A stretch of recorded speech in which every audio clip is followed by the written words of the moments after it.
Bienvenue à Arenheim, c'est dans cette salle qu'évolue l'entente Arenheim-Trüchtersheim depuis 3 ans. L'ATE, c'est son nom, rassemble les structures et compétences du club d'Arenheim et la formation reconnue de Trüchtersheim qui souhaitait pouvoir offrir à ses jeunes protégés une équipe de haut niveau. L'objectif est simple, devenir le club numéro 1 en Alsace. Cette entente s'est créée il y a 3 ans.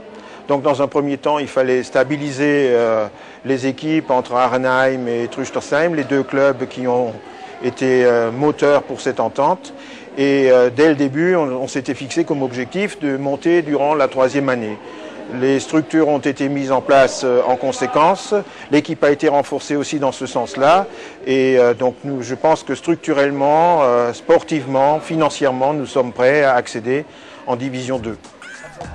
En alternant ses matchs à domicile entre les deux villes, l'ATE peut compter sur le soutien d'un public relativement nombreux puisqu'ils sont régulièrement 200 à 300 spectateurs à venir encourager l'équipe.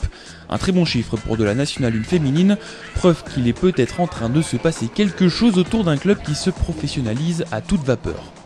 Le club se donne les moyens en fait, de faire un club de haut niveau et c'est vrai que ça travaille.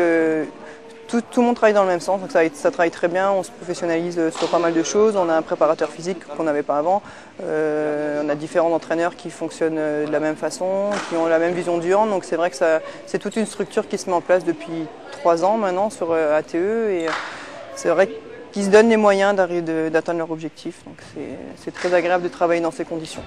Malgré quelques égarements cette saison, l'ATE n'a pas abandonné tout espoir de monter en 2e division.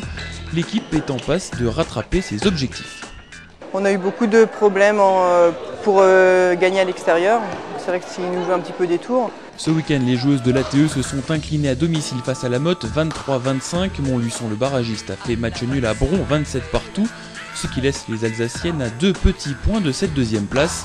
Il ne reste que 3 matchs à l'ATE pour renverser la tendance et s'imposer comme l'un des clubs phares de tout le Grand Est. Il est déjà en Alsace, mais le club voit beaucoup plus grand.